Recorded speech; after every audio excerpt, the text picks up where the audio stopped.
So, the Stepford Wives, 1975. Let's look it up on IMDb. I had never seen this one before. I had only seen the remake, the 2004 Stepford Wives. I remember renting it when I was a wee lad. My dad, who is in the chat right now, also watched it. He did not like it. I think I liked it as a kid, but I haven't seen it recently, so I can't really judge from an adult perspective. And I hadn't seen this one, and this one was really good. And I was talking to my buddy Dylan Gatton, and he was saying that he liked the remake. I think it's supposed to be more silly. I have to watch it again to really decide if it's a bad movie or it's just a different tone, and that's why. But Hugh says it's just bad, I'm sure. But it's been a while since I've seen it, so I'd like to, maybe we'll review the 2004 one day. But for now, here we are on the 1975 one. The original, this is based on a book. I've never read the book, but this movie's pretty good, I honestly gotta say. It's 1975, it's almost 2 hours, it doesn't feel too long. The pacing's good. It does a good job of building suspense. This has a 6.9 out of 10 on IMDb, which isn't bad. Not bad at all. This is sort of a classic, some would say. Sort of science fiction. For people that don't know what this is or what the plot is, let me go into it a little bit. So, it starts off with a family moving into a new neighborhood, Stepford. Stepford is a seemingly very nice neighborhood, very nice houses, very big houses, a sort of upper class, nice seeming neighborhood to live in. But we find out later on that all the wives of these rich men who live in these houses all seem to act very similar, all pretty much the same, being obsessed with cooking and cleaning and satisfying their husbands in any way possible. And we find out that the reason for this is because that they are robots and that they have been turned into robots by the men to make the perfect woman or whatever. It's obviously social commentary and it's done very well, especially for the time too, 1975. And the book was obviously probably earlier than that even. I'm not sure when the book was written. I'm kind of curious about that. Let's look that up real quick. When was Stepford Wives book written? I wonder. 1972, so like 3 years before this movie. So it was pretty quick. Quickly made into a movie. Not the quickest ever, but pretty quick. Some things don't get made into movies far after their initial release, so that's, good for them, I guess. And a good movie. I did like this. Generally, there's a few things negative that I'll have to say about it, but honestly not very much. It's a pretty good movie. And especially for not showing much, like you don't really see many there's not really any special effects really that I can think of for the most part. Yeah, not really. I'm really trying to think, but it's just most of it is just conveyed and portrayed through these characters acting like robots. And there's a part where one of them, spoiler alert, one of the robot women gets stabbed, and that's sort of the big reveal. Like, okay, yeah, they're robots, this is crazy, but there's a slow build up. And you find out what's going on. All the men go to this men's association, and it seems pretty peculiar and suspicious right off the bat.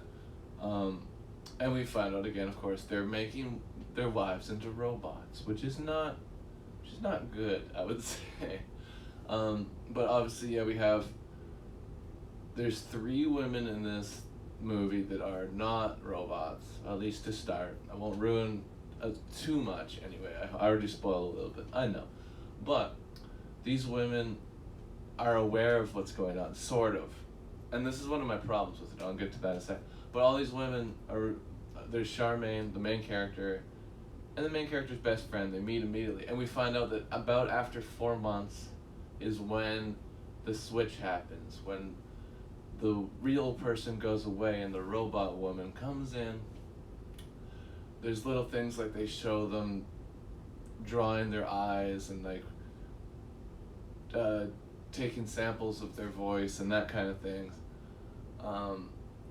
So little things like that, you start to be like, okay, what's going on here?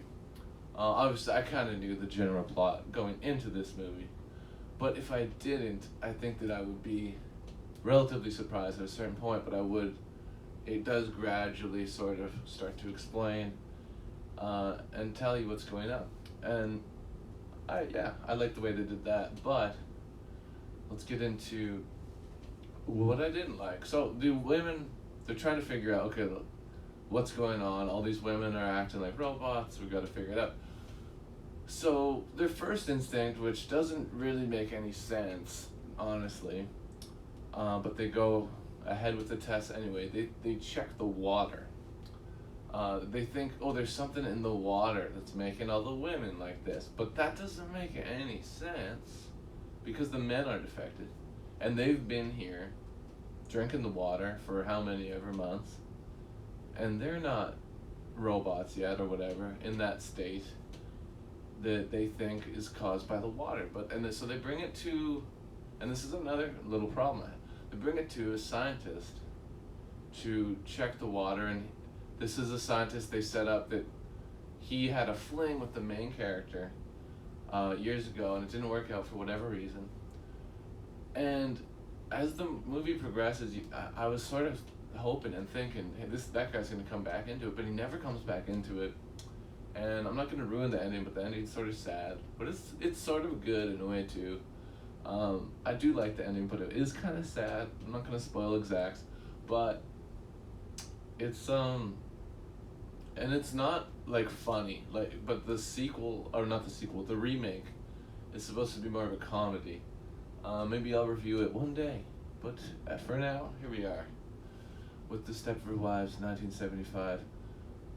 But yeah, one of the things that I thought was a problem, for me anyway, is that why didn't they just, as soon as they figure out something's going on, why don't they just get out of there? There is a certain point where the main character's like, okay, I should get my kids and get out of there, but not until she's talked to a therapist about it. And so, why couldn't she just come to this conclusion by herself? She's supposed to be really smart. It's been established she's kind of brilliant. But then she does some stupid stuff. She should be leaving this guy immediately. The husband seems like a dink. She should be going with this scientist. I don't know. I feel like if this person were real, based on the characteristics shown, I think that they would have figured this out. And gotten out of there. And again, not to ruin too much, but it doesn't necessarily end in the way that you might want it to end. So I'm trying to be vague still, but I think you might know what I mean. This movie, though, is pretty cool. It's a good job at suspense and really not that many special effects. I'm sure this had a decent budget for the time. We could actually look at that information. But because there's not great special effects, but they're filming in these big houses and stuff, and so there must be some money at play here. And let's check that out for the box office information. So it's not telling me what it made, or it's not telling me the budget, but it's telling me what it made, which is $8,720,000. Not sure the budget. I feel like it was maybe less than that though. The budget, probably. My guess for a budget for this in the 70s would be $1 million or $2 million maybe. But again, I'm not sure about that. It's hard to say. But yeah, this is a mystery horror sci-fi. It's sort of a mystery, but if you know going into it like I did, it's not that much of a mystery, but it is definitely sci-fi, and it's cool, and you really like it if you care about the characters. I did. Let's just look at what their names are. I forget. So Joanna is the main character. Bobby's her best friend, and Charmaine is the first woman to turn into a robot out of the women that have established that they're friends and they want to figure this out. She's the first one out of that crew that becomes a robot, Charmaine. And then the other two are like, okay, we gotta figure this out. But at that point, I would be like, hey, I'm getting out of here. That's my biggest problem with this. I think they would have figured out to leave faster. So yeah, there's that. But I did like this movie. Judith Baldwin is in this. Is she related to Alec Baldwin, perhaps? She's in Pretty Woman, but she's not the Pretty Woman. That's Julia Roberts. She's known for that, and for this, Stepford Wives. I just want to see if she's related to Alec Baldwin. Oh, it's not that important. Anyway, let's go back to this IMDb page here. Yeah, like I said, 6.9 out of 10 is what it gets on IMDb. I'm not sure what I'm gonna rate it yet, but we'll see here. Yeah, this movie was cool. I was on Tubi for free if you want to watch it. Check it out. I'm not sure how long it'll be on there. I feel like this is one of the ones that they would buy the rights to for just a little bit. But Tubi does, and I only know this because they advertise it. They have the largest streaming library out there for a streaming service. And it makes sense because I think the way they do it is they get a whole bunch of different titles just for little periods of time, and then they get rid of them, and then they get new titles, and they have a whole bunch of really cheap titles on there at all times. But for the things like this, like Stepford Wives, they really try to get those good titles and get them out, get them in, get them out for like a month, and they're in and they're out. Anyway, I'm going off tangent a little bit, but yes, the nude rake. I didn't really respond to that, but everything does look normal. Thank you, Dad. But no, this movie is pretty good. I'm starting to run out of things to say, but it is, I have a little more. It's super, I love how it's shot pretty well. It's nothing super groundbreaking, even for the 70s, but it looks nice. It's very creepy, the way they slowly ease you into a sense of, okay, well, something's going on here. What's happening with the women becoming robots. You want to find out, you want to watch the movie. It's interesting. It keeps you captivated. It kept me captivated. And I genuinely and generally like this film. I would recommend it. I think we should do the other one of these days. If I can find it. I might just keep Stepford Wives on the list and see if we can do this one again. Or by this one again, I mean the remake. You know what I mean. Anyway, I think I'm starting to run out of things to say about the film. Actually, there's one more thing. I knew if I kept just thought for a little bit, I could think of something. So, there's a scene where she is... Basically, this is the first time she sees the men's association that is responsible for turning all the women into robots. Her husband, and at first we're sort of led to think that the husband's okay, but gradually through the film, we're like, okay, this guy's bad news, he's a dick. And again, I think she should have figured it out quicker and got out of there quicker. But I digress.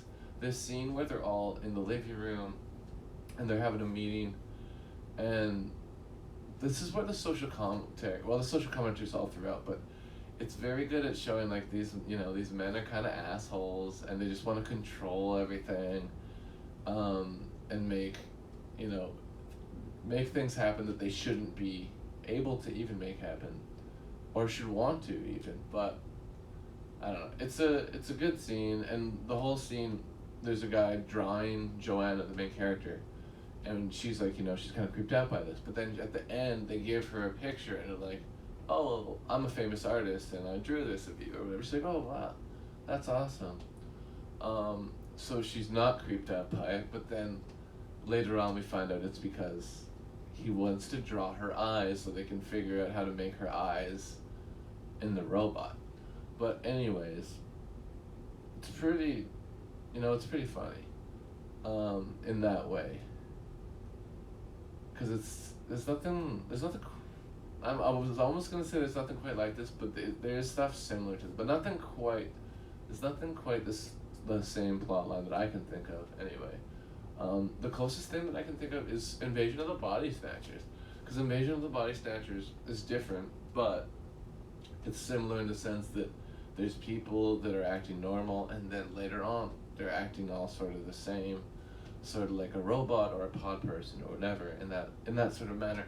So, in that way, they're similar, but yeah, no, I like this movie. And I am sort of just rambling and yammering on, so I think I'm going to end this review. So let us put on a beat from my beat library, and then I'll do another little quick overview of the film, and then we'll end the review, and then it's guitar time, baby. It's guitar time. But let's see here. Where's the files? Rap show music. That's the one. Alright, so this is Swaggin' on Chips, instrumental from Patrick Jenkins. Here we go. Booyakasha. End of the review. So what should I give it? Let's rate this puppy, hey? Let's maybe turn that down slightly, but yeah. So I like this movie, but how much did I like this movie? It had some issues. It was not perfect, but it is a classic, and I generally liked it. I just think that she would have figured it out sooner than she did about the women becoming robots. So that's my main note on it, honestly. But it is overall pretty awesome. They did a good job of building suspense, and really not showing that much special effects, but still delivering with the sci-fi concept. It's pretty cool. So, without any further ado, you know what? I'm feeling 7.5. I think that's fair to this one. It's not perfect, but it's good, and I liked it. And yeah, it was a fun movie. A cool concept, pretty good social commentary. Yeah, 7.5 out of 10 Dougs, The Stepford Wives, 1975. You can watch it on Tubi if you so choose, at least for now.